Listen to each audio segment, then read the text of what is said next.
All right, so here we are, the SOULiloquies series, stories of underground legends.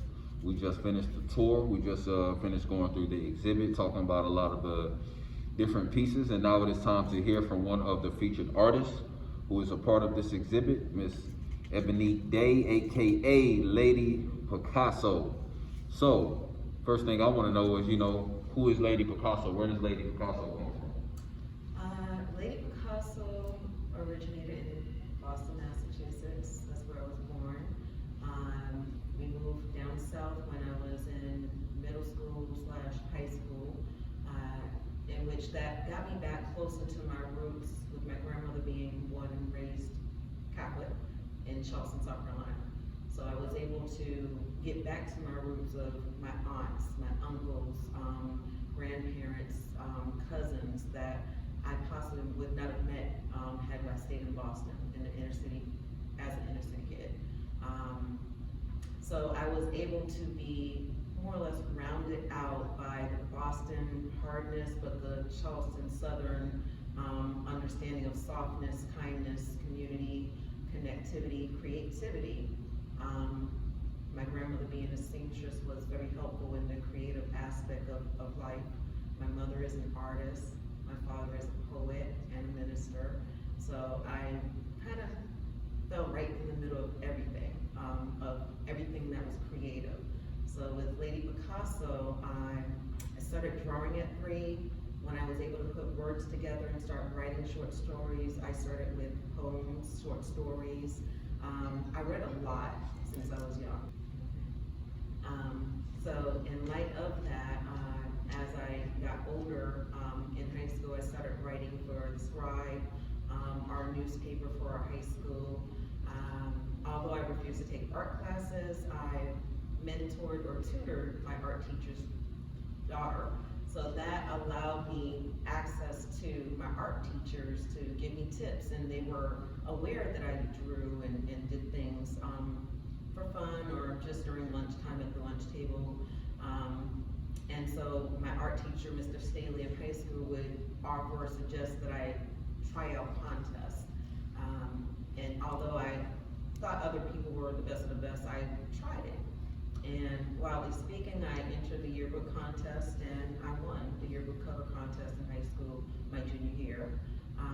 I also did that in 8th grade while I'd been in middle school, but either way, if I wasn't pushed or put to task, I wouldn't have known how good I could be or didn't even think or know I was. So in essence, when I got older here in Greensboro, as a single mother raising my daughter, I had to find other ways of outletting other than just going to work, coming home, raising my daughter, going to sleep, and doing it all over again. So I started doing my creative writing and sharing poetry, and became part of poetry community, poetry teams, became a booking manager for Late Night Lyrics here in Greensboro. And then from there, just kept going on entertainment. However, about 4.5, almost now 5 years ago, after 20 years of not arting, but just writing, I found myself in a state of stress. My hair fell out, it broke off at the edges, I had a bald spot growing in the left side of my scalp, my eczema flared up to my skin looking like a burn victim. I went to a paint party on a Saturday after seeing my dermatologist and a hair loss wellness specialist. That gave me no hope of regrowth of hair. But going to a paint party on a Saturday, I went to Walmart on Monday and stocked up on all the things I didn't have since high school, and began arting and has not stopped from that moment on. So the more I arted and the more I was painting, I noticed I was healing from the inside out. And although I was given no hope of regrowth of my hair, I noticed that the itching stopped or desisted, excuse me. I noticed that my skin was clearing up. I noticed that my edges was growing back. Granted, it took a little bit of time, maybe a whole year, almost 2 years, but again, I was healing from the inside out by arting again. And amongst that time, my daughter was graduating from high school, and I was thinking to go back to school and complete my degree. And my question was, what do I get my credentials in? And as I was going in for business administration, based on the fact that I've run businesses and have a business background, a light bulb went off, whereas the program available at GTCC had just started an arts degree for fine arts, for visual arts. So not only me running from art for 20 years, not doing it, but finally finding that I was back where I should have been all along, and I was good at it. Why not get a degree in art this time and show other people how to heal through art by pursuing a degree in art therapy, so that I can actually officially do it and officially teach and show other people. However, in the meantime, in between time, I utilize that aspect to do paint events, to do one-on-one sessions for people who need that paint and or art therapy outlet. I've worked with several folks in the community in regards to mental health awareness forums and events, and show how other forms of creativity in art, like clay work, sculptural work, there's more than just paint, canvases, and drawing. There's other aspects of outlets. Creative writing being one, of course. Sculpting, using your hands, motor skills is helpful. But at the end of the day, had I not gotten back into art, I wouldn't be where I am right now, which is healed from the inside out. To get into the piece that I entered into the soliloquies, the underground legend I chose happened to come around 2017-ish, when I was looking for images of Marilyn Monroe and the Betty Boop, the animated cartoon character that everybody recognizes, that's on people's purses and backpacks and bags and little keychains. And when I was doing an online search for images, I stumbled on an article that talked about Helen Kane, which is who Fleischer, which is the gentleman who owned studios that created and emulated who Betty Boop is and or was. He used her as the inspiration for the illustration that became popular. Where the story comes in play and or the real Betty Boop, as I drew and painted her being a black woman, came into the light due to the fact that Helen Kane actually tried to sue Fleischer Studios for royalties and rights to the fact that they used her image to make this popular character.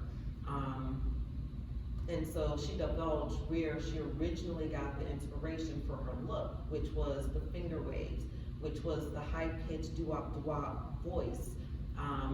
And as I dug deeper into that story, I found out her inspiration came from an African-American woman named Baby Esther Jones, who was actually a Cotton Club performer, in which the Cotton Club was a very well-noted place where people of color could perform, make pocket change, but also perform freely with Caucasian people without feeling like they were lesser than, because it was more or less like an open access place for both to come and perform and bring entertainment to life.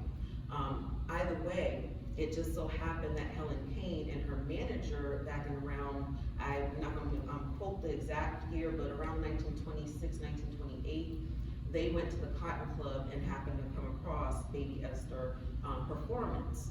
And it was catchy to them. And this is where the part of cultural, cultural appropriation, if I'm getting it right. I was thinking gentrification, mainly because T. Walker did a track in which he talked about gentrification, and I mean, the track was just amazing. It was on fire, it was lit, and that's where my mind was at that time, is gentrification, but it's more cultural appropriation is what they were doing. They were taking something that was from one culture and popularizing it for their own benefit and use. And at the end of the day, power, money, fame, popularity, those tied with it.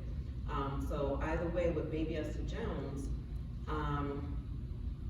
until Helen Kane admittedly in public and in court stated that she was the originator of that style and that look and sound, she was being, as a lot of African Americans were being done during those days. She was being dragged, her name was being dragged, who she was being dragged because she was an African American who was trying to get the rights to who she is, which was in all essence the real Betty Boop. And it just so happened around the time that, outside of the admitted truth of the words from Helen Kane, which she wasn't perjuring herself, although Fleischer more or less tried to and or did for himself. Either way, it gave her the empowerment to try to put it into court to get royalties for it. Initially it was declined. She still fought, and approximately within a week or so of her finally getting the winning, or the judge saying yes to the fact that she earned and or had access to those rights, she passed away. But prior to that, when I said they drugged her name, is they kept putting it on the spotlight of her being a prostitute, her being on drugs, and her, you know, being in the streets, and her this and her that, anything that would make her look like something of devalue. Just to strip her of, at the end of the day, her right. Cultural appropriation. So that's the basic background of the real Betty Boop. The reason why, as I was digging to do what would be popular for other people who might look at my art, is let me tell the truth through my art. And instead of doing the anybody and everybody has done this before, let me do something people might not have known the story of if they don't see it, if it's not brought to the table. And I have found that by sometimes hearing my piece, when I'm going places like my chiropractor, brought the piece in there, it was a conversation opener, in which they were very much interested in information and the truth, and pulled up their phones and was Googling it. So that's the whole point, is don't take it just from my word, from my research, in which I did thoroughly do so. I do have the documentation. I do have also the link for exactly where those court documents are listed, and the background that I'm giving to you is actually all online, all available. People just need to look for information, and as T-Walk already said, the best way of hiding the truth is by putting it in the book or making people read. So at the end of the day, I did the reading, I did the research, I did the work, I did the painting, and I'm thankful for this platform that allowed the underground story of a legend that people did and or may be aware of Baby Esther, but they might not have realized that is Betty Boop. No doubt. Well, I appreciate you, giving us that detailed, spill about, Betty Boop and Baby Esther, and also a reason for people to, do some research. There was a lot of things, packed into what you stated. There was, discussion of healing properties, of a real journey, of overcoming, and a lot of it had to do with art, utilizing art to be able to get past these things. Whether it was a motivation, whether it was a therapeutic space, all of those things contributed, to the space that you're in now, and the space that you continue to go, the connections that are constantly made, or the conversations that are constantly being had, utilizing our art. One of the reasons that I create spaces like this is to create, space for dialogue, where people can learn, new things like this. People can ask questions. People can really connect, and communicate with each other. Art is a very huge way of communication. Art has a lot of different stories. Pictures have stories. They say a picture says 1,000 words, and that can be before the words of a person verbally is associated with it. So it's powerful to be able to do it in an artistic way. I appreciate you for executing that and contributing, that to SOULiloquies, the stories of underground legends. I appreciate you. And I did bring in a piece that's not part of the exhibit itself. It's more or less an unfinished piece, but in one manner speaking, I just wanted to share it because this little girl is my underground legend and her hero, in a manner of speaking, because she's free. She's enjoying a moment of freedom, of innocence, of childhood, and she might be looking down, but it's like, am I floating? Which, not to tie it back, but you got a track, whoa. So again, I follow a lot of what you have, and I like that factor of you tell stories in your music also, but it's very catchy your voice is very soothing, so it's easy listening and something I can listen to and listen to on repeat and not really get tired. Now, I wouldn't even say not really, I do not get tired Right. of any of the tracks, any of the music, because I have about 3 of your CDs right now, if not uploaded on my Apple Music. So in nature of that, I like that it makes me think, and when I do pieces like this, it gives me that inspiration, an ideal of, I might not be using your lyrics or exactly your story of flow per se, but it's like, why can't we? Right. Right. Float in every aspect. Float to freedom.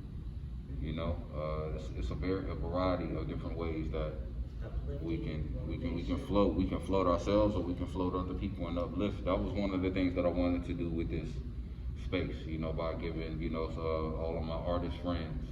You know, because some people always, which one of these pieces did you paint? And I'm like, none of them. You know, I just wanted to be able to collaborate with my friends. You know, and utilize music and poetry. You know, we have one of the people that contributed here, Shantae. You know, who contributed a piece, and I just wanted to really be able to connect with people that is within the community. Be like, listen, let's do this. You know what I mean? Let's make this one huge thing. The same people that I be doing events with. You know, if we were able to be really all the way outside, during COVID and pack this, space out.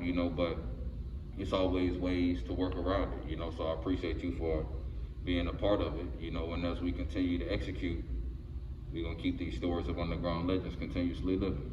And one of the things and points of appreciation is I'm thoroughly enjoying how you put this together, because I know several of these artists that have created this work. But the better benefit and double-sidedness is each one of these artists, hence visual artists, they created these paintings, these pieces.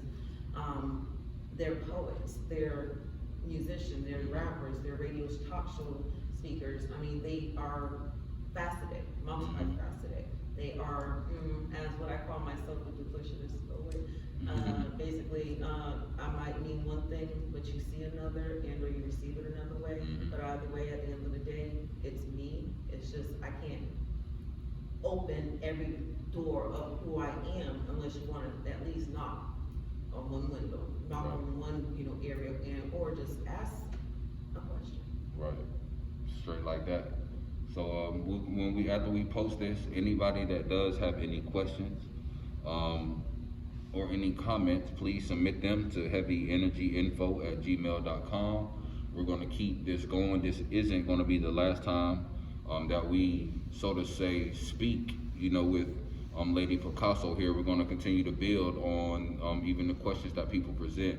The whole goal is to continue to keep this as an interactive exhibit while it's up. So we're going to continue to interact with the artists by asking them questions. We're going to continue to interact with the listeners by uploading stories, to these images. So if any of you are inspired by the pieces, that she has here, if any of you are inspired by understanding the real story of Betty Boop, Baby Esther, and you have a story that you want to connect with it, please submit it. That will only enhance